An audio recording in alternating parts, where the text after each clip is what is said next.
Well, here we are with part 2. It's going to start off in the cavern. Not sure how much sense that makes coming from the Empire State Building, but whatever.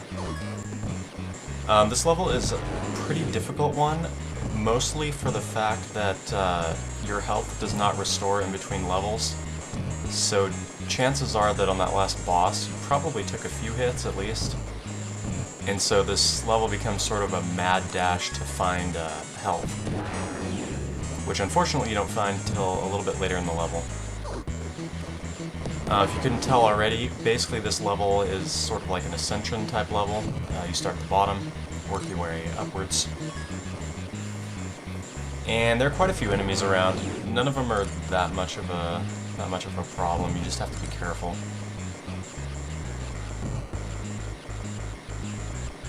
And it's at this point in the game where the levels start to become quite a bit more fun and unique as well.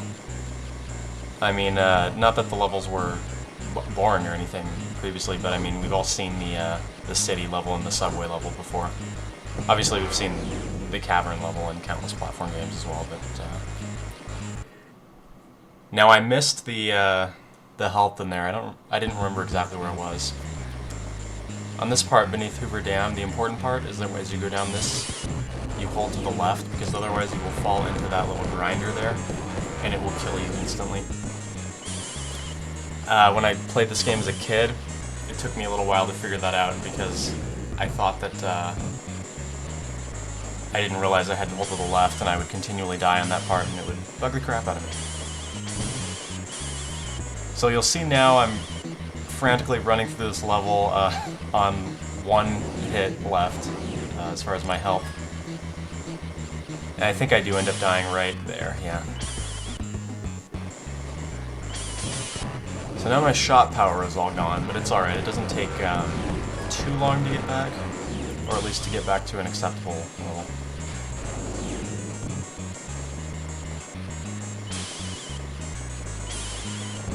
Now, one minor annoyance about this level, well, it's actually concerning a gameplay mechanic that becomes apparent on this level.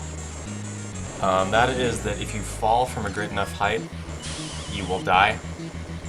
No matter if, you know, there's ground beneath you or whatever. I'm taking a bunch of hits here. So what happens, there's the health right there. If I'd survived for, you know, a few more seconds, I probably would have gotten it. So even if, you know, if it's an area you know has land on it, or ground, if you fall from too great a height, you will die. Unfortunately, this means that if the camera doesn't keep up with you, sometimes you'll end up dying for that reason alone. And it doesn't happen often. As I said in the previous video, the controls and everything work pretty well in this game, but it does happen every once in a while. And I think it happens to me in this playthrough. Some health there, but watch out for the electricity when you jump up.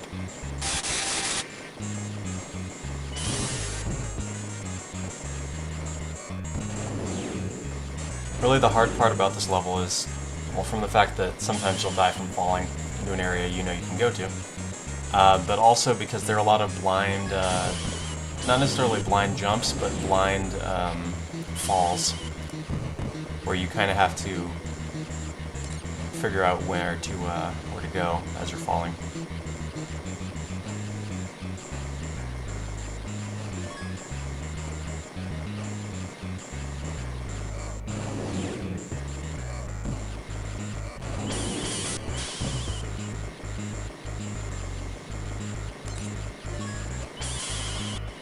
So right here I'm being careful because I know that if I just jump from there I might miss, and then even though there's ground below me I will die, so trying to be a little bit careful.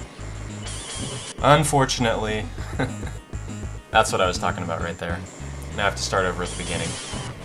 Kind of irritating, but it's alright. Honestly, this game, it does have its flaws, excuse me, its flaws, and I mentioned them, but on the whole, it's a very, very pleasant experience, and very well put together, so you can forgive it its faults.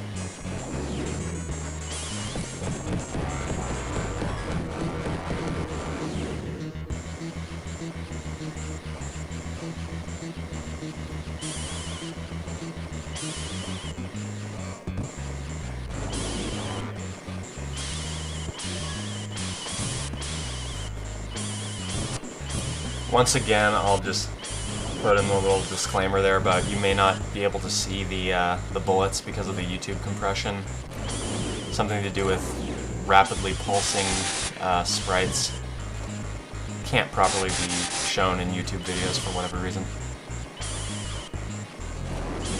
But again, you get the idea.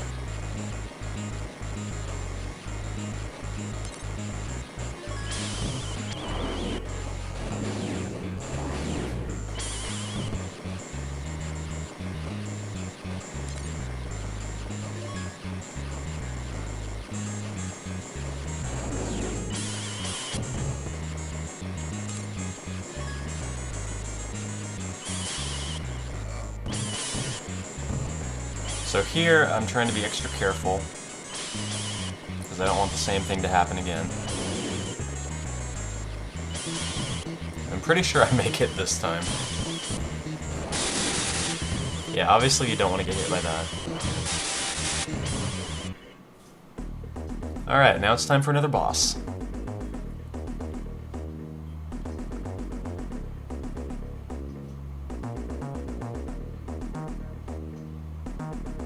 We're not out of the water yet, get it? They're very creative with their boss names, by the way. We had the Mega Minotaur and now the Mega Monster. Although I suppose Mega Minotaur is slightly more creative than Mega Monster. Anyway, once again, basically what you want to do is shoot off the arms before you go for the head. That's pretty standard in this game. And smart bombs, not gonna help. So this might look familiar. That's because this was the guy we had to fight at the very beginning of the game. Only he's actually going to be quite a bit more difficult now. Still not too much of a problem. Just basically a lot more health. It's really, really difficult to actually avoid that fire. Watch out for this move too, because when he hits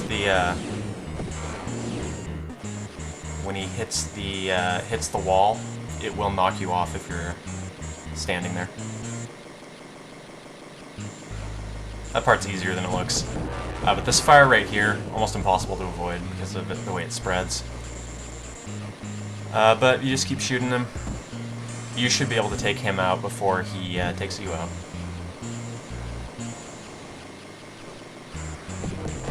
Yep, not too big a problem. Alright, so there's part 2. I will be back next time with part 3, where we'll get into some even more interesting levels. Thanks for watching, and I'll see you next time.